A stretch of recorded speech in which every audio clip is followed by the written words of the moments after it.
again, it's Aisling Smith-Vance back again with our speaker series for the NLP Global Summit. I am so excited to bring to you one of the UK's best NLP trainers. I am with Jeremy Lazarus today from the Lazarus Consultancy Company. Jeremy, thank you so much for joining us. My pleasure, Ash. Thanks for asking. It's wonderful to have you as a speaker in our summit, and of course to be able to interview you here today. So I'm so grateful to do so. So I've got a couple of questions to kick off. So first of all, could you please tell our members who you are and how you got started in NLP? Sure. So my name is Jeremy Lazarus. I actually was an accountant for 18 years, had what my mum would call a traditional career. So I worked in the City of London in financial services. I worked as a management consultant for 4 years. I worked in a food and dairy company for 5 years, 5.5 years, and I was finance director of a restaurant chain. So I had a traditional, if you like, business career. And then it's a long story, but in 1999, I quit my job and set up my own coaching business. Why did I do that? Because I wanted to make a difference. I found in some organizations, people weren't valued. People weren't respected. And I was asked to do things which went against my values. I didn't have the words to describe. I didn't know about NLP, but it just didn't feel right. So I became a coach, came across NLP, did a practitioner course in 99, master prac in 99, 2000, became a trainer in 2000, a master trainer in 2008. And since 1999, I've been coaching and training all sorts of people in the public sector, private sector, charities, trade unions, and elite athletes. And I do what I love to do. Oh my goodness.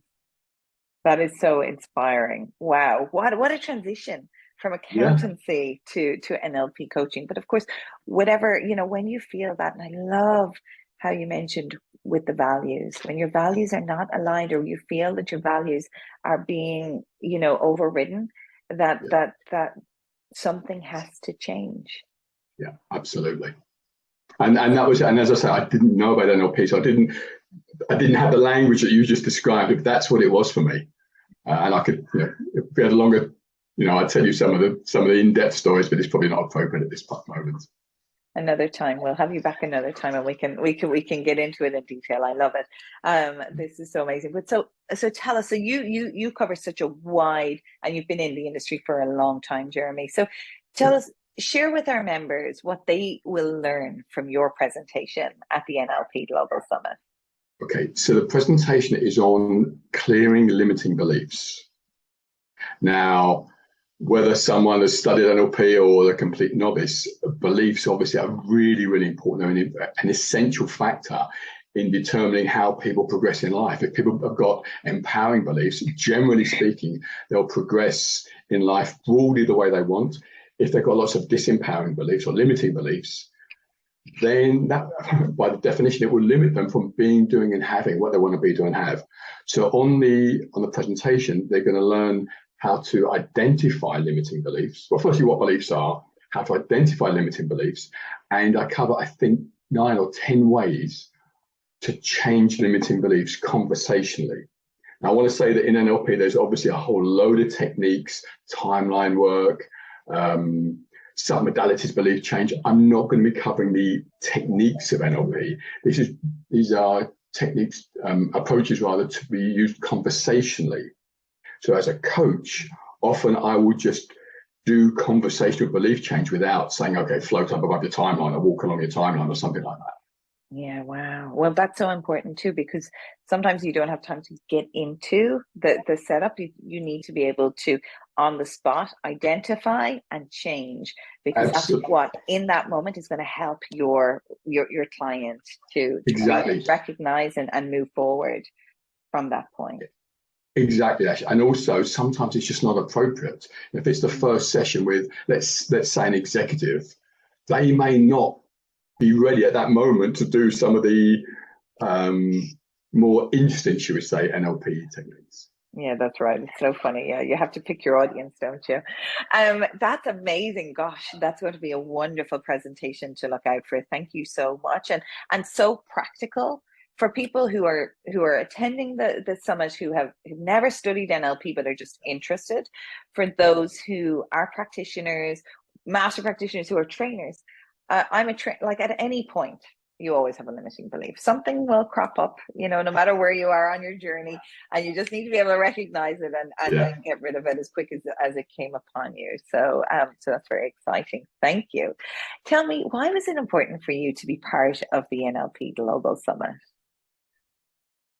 I think NLP is magnificent. When it's taught effectively and used effectively, it's brilliant. And any way to get this information to the world. I look around the world and see some of the things that's happening. The world needs to know about this. So I think the global, in its name, the Global Summit, reaching thousands of people across the world, that's why it's so important to me. Yeah, I agree. So what would you say to anybody who's considering attending? Bear in mind, it's free to attend. What would you say that anybody who has not yet registered and to join us at the NLP Global Summit, what would you say to them? Just high up and sign up. What else is there to say?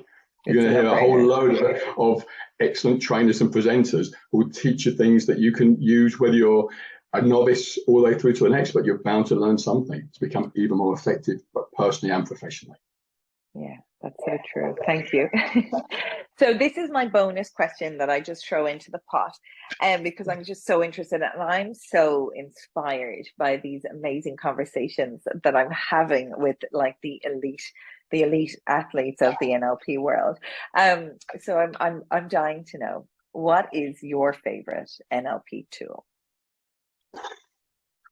Now you're putting me on the spot, Ash. I think there's probably, I'm going to say, well, okay, there's a few. Values elicitation and working with values. We've touched on that. I think belief change as well. And also the idea of the mindset for success. What are the attitudes and beliefs of people who are successful? So those three things are things I major on when I coach and train people, because I think they're just essential. Yeah, and that's a huge part of the Master Practitioner of NLP program of training as well. That leveling up into the values and understanding values. It is, and I teach introductions to values even on my 4-day NLP diploma, which is part of my practitioner, because I think it's so important for people to understand how to work with values. In terms of pure practitioner material, things like perceptual positions, neurological levels, I use a lot with clients, particularly perceptual positions. And you can do it conversationally. A lot of it you can use conversationally without necessarily getting people to walk around in the 3 positions.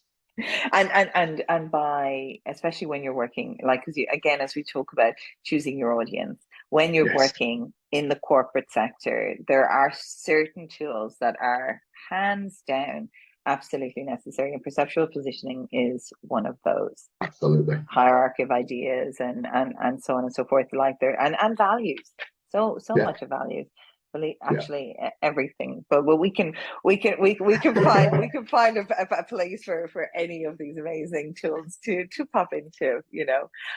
Jeremy, it's been such a pleasure. It's so wonderful to meet you.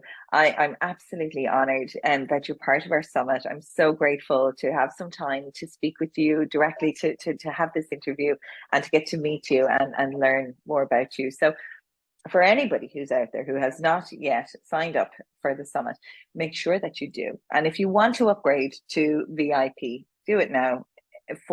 I think we've like for a quarter of the price that it normally would be. You can upgrade to VIP and have access to all of the recordings for the next year, so that you can go back.